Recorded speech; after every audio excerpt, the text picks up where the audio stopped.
जय हिंद प्यारे साथियों। कैसे हो आप सब? बिल्कुल मस्त तो होंगे। मैं doctor Ajay Sharma, writer and educator, आपका आपके अपने इस यूट्यूब चैनल पर बहुत बहुत स्वागत करता हूं। आज के इस वीडियो में हम डिटेल से डिस्कस करने वाले हैं स्टेनोग्राफर के बारे में। भाई स्टेनोग्राफर की अलग अलग डिपार्टमेंट से अलग अलग स्टेट से वैकेंसियां निकलती हैं। जैसे फिलहाल में DSSB से स्टेनोग्राफर की वैकेंसी निकली हुई है, चंडीगढ़ से स्टेनोग्राफर की वैकेंसी निकली हुई है, एसएससी भी स्टेनोग्राफर की वैकेंसी निकालता है। तो आपके दिमाग में आता होगा कि आखिरकार स्टेनोग्राफर होता कौन है। ठीक है, स्टेनोग्राफर को काम क्या करना पड़ता है, इसका वर्कलोड क्या रहता है, मतलब कितना ज्यादा वर्कलोड रहता है, ड्यूटी टाइम कितना रहता है इनका, गवर्नमेंट के द्वारा इनको कौन कौन सी सुविधाएं प्रोवाइड करवाई जाती हैं, स्टेनोग्राफर का प्रमोशन किस तरीके से होता है, स्टेनोग्राफर बनने के लिए योग्यता क्या चाहिए, किस तरीके से स्टेनोग्राफर बना जा सकता है। इस तरीके के आपके दिमाग में अलग अलग क्वेश्चन चलते होंगे। क्या फीमेल भी स्टेनोग्राफर बन सकती हैं? यदि हम स्टेनोग्राफर बन जाते हैं तो आपको पहले महीने की कितनी सैलरी मिलेगी, जो कि सबसे ज्यादा इंटरेस्टिंग है। तो इस तरीके के कुछ आपके दिमाग के क्वेश्चन हैं जिनके ऊपर हम यहाँ पर इस वीडियो में चर्चा करने वाले हैं। यहाँ पर हम जो भी डिस्कशन करेंगे बिल्कुल 100% ऑथेंटिक होगा, इसलिए आप इस पर विश्वास कर सकते हैं। आप चाहते हो कि मैं इसी तरीके से किसी दूसरे टॉपिक पर वीडियो बनाऊं तो आप कमेंट सेक्शन में कमेंट करके जरूर बताना, हम उस टॉपिक के ऊपर भी वीडियो बनाएंगे। देखो, सबसे पहले हम डिस्कस करते हैं स्टेनोग्राफर होता कौन है। भाई, जिस तरीके से टाइपिस्ट होता है वो टाइपिंग करने का काम करता है, बिल्कुल उसी तरीके से स्टेनोग्राफर होता है। अब आप स्टेनोग्राफर को टाइपिस्ट नहीं कह सकते और टाइपिस्ट को आप स्टेनोग्राफर नहीं कह सकते, दोनों अलग अलग होते हैं। मैंने एक एग्जांपल लिया कि जैसे टाइपिस्ट टाइपिंग करता है, बिल्कुल ठीक उसी तरीके से स्टेनोग्राफर होता है। सबसे पहले हम समझते हैं कि स्टेनोग्राफर होता क्या है। देखो, स्टेनोग्राफर बनने के लिए एक लैंग्वेज आनी चाहिए जिसको बोलते हैं स्टेनो लैंग्वेज। ठीक है, और स्टेनोग्राफर बनने के लिए यदि मैं एजुकेशनल क्वालिफिकेशन की बात करूं तो 12th पास आउट होना चाहिए। आपने 12th चाहे किसी भी स्ट्रीम से कर रखा हो, चाहे आर्ट से कर रखा हो, चाहे साइंस से कर रखा हो, चाहे बायोलॉजी से, चाहे कॉमर्स से, आप स्टेनोग्राफर बन सकते हैं। कभी कभी कुछ एलिजिबिलिटी आ जाती है, जैसे कोई डिपार्टमेंट चाहता है कि हमारे तो यहाँ पर सभी के सभी साइंस से हैं, तो हो सकता है। बाकी 12th पास आउट हर एक कैंडिडेट स्टेनोग्राफर बन सकता है, बस उसको स्टेनो लैंग्वेज आनी चाहिए। ठीक है, बाकायदा स्टेनो लैंग्वेज का कोर्स होता है, वो आपको सीखना होगा। और जब आप परफेक्ट हो जाएंगे स्टेनो लैंग्वेज में तो आप बिल्कुल 100% स्टेनोग्राफर बन जाएंगे। मेल फीमेल यहाँ पर दोनों बन सकते हैं। एज लिमिट के क्राइटेरिया की बात करें तो मिनिमम एज 18 साल होती है, मैक्सिमम जनरल कैटेगरी के कैंडिडेटों के लिए 31 साल या 32 साल होती है। डिपेंड करता है कि वैकेंसी कहाँ से आ रही है। गवर्नमेंट रूल रेगुलेशन के अकॉर्डिंग यहाँ पर छूट भी प्रोवाइड करवाई जाती है। तो ये होगा इसका सिलेक्शन प्रोसीजर कि भाई स्टेनोग्राफर बनने के लिए आपको एक स्पेशल प्रकार की लैंग्वेज है स्टेनो, वो आना जरूरी है। अब हम अगले टॉपिक पर डिस्कस करते हैं कि आपका ड्यूटी टाइम क्या रहने वाला है। भाई, जिस तरीके से आपका ऑफिस एक नॉर्मली ऑफिस टाइम रहता है उसी के अकॉर्डिंग आपका टाइम रहने वाला है। जिस आप ऑफिस में काम करोगे उसके अकॉर्डिंग रहेगा।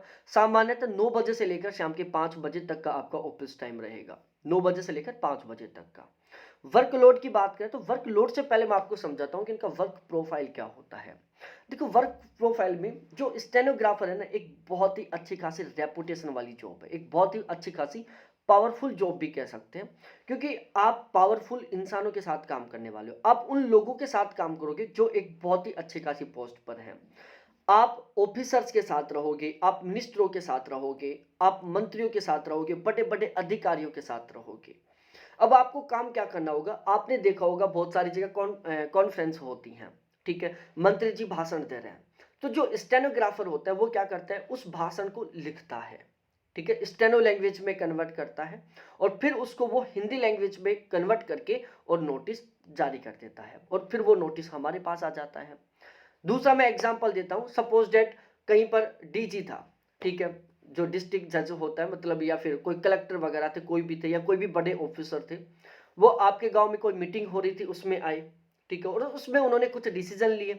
तो स्टेनोग्राफर क्या करता है कि जो वो मंत्री या फिर वो जो भी ऑफिसर है वो जो बोल रहे हैं, जो उस टाइम वो आदेश दे रहे हैं, कैसे बोलकर, तो उन आदेशों को स्टेनोग्राफर क्या करता है, वहां पर स्टेनो लैंग्वेज में कन्वर्ट करता है।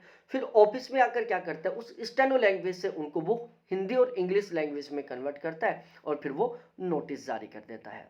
तो हम जब भी न्यूज़पेपर में पढ़ते हैं कि मंत्री जी ने ये आदेश दिए, मंत्री जी ने ये नोटिस जारी किया, इस अधिकारी ने ये नोटिस जारी किया, तो ध्यान रखना प्यारे साथियों, भाषण के दौरान या कॉन्फ्रेंस के दौरान जो नोटिस जारी किए जाते हैं वो स्टेनोग्राफर के द्वारा सबसे पहले सुनकर स्टेनो लैंग्वेज में कन्वर्ट किए जाते हैं, फिर उनको स्टेनोग्राफर हिंदी या इंग्लिश लैंग्वेज में कन्वर्ट करता है। तो मैं एक बार ब्रीफ में समझा देता हूं, ध्यान रखना प्यारे साथियों, जो स्टेनोग्राफर है इनको हम क्या कहते हैं, ब्रीफिंग ऑफ प्रेस कॉन्फ्रेंस भी कहते हैं इनको, क्योंकि ये क्या काम करते हैं, जो प्रेस कॉन्फ्रेंस है उसको ब्रीफ कर देते हैं, उसको शॉर्ट रूप में कन्वर्ट कर देते हैं।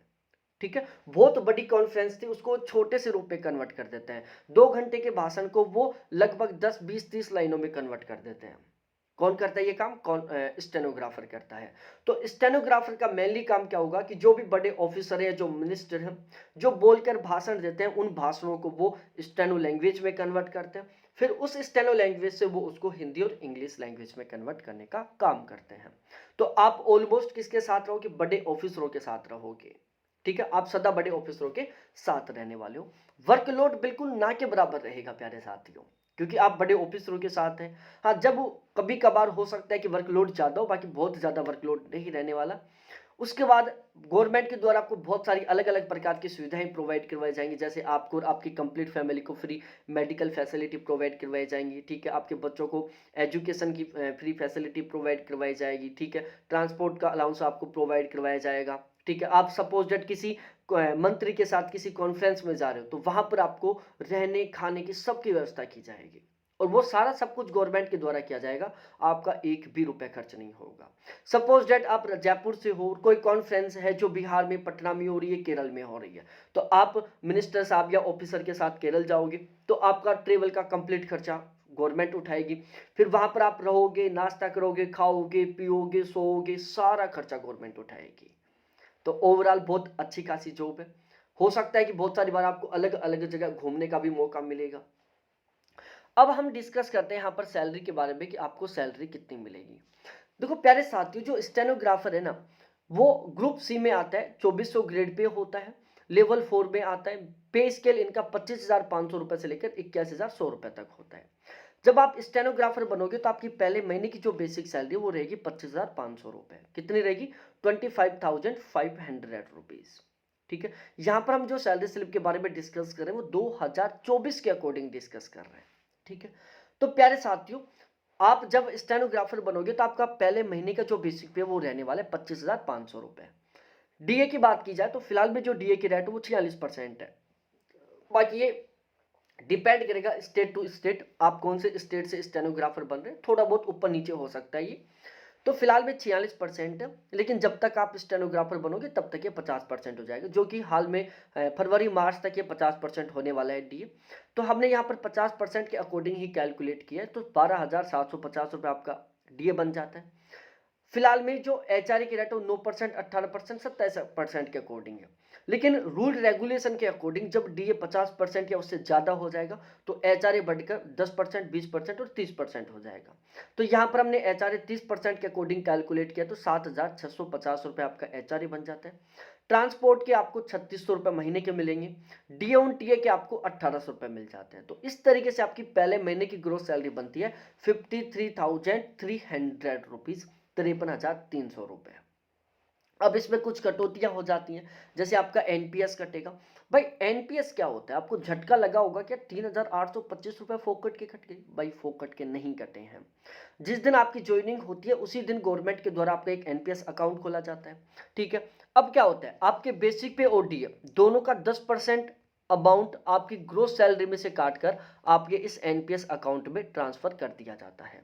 ठीक है, आपके बेसिक पे और डीए दोनों का 14%, दोनों का 14% जितना अमाउंट गवर्नमेंट अपनी खुद की तरफ से आपके एनपीएस अकाउंट में ट्रांसफर करती है। तो ओवरऑल आपके एनपीएस अकाउंट में कितना अमाउंट आ रहा है, 24%। 10% तो जो आपका कटा, 14% जो गवर्नमेंट ने आपको फ्री का दिया।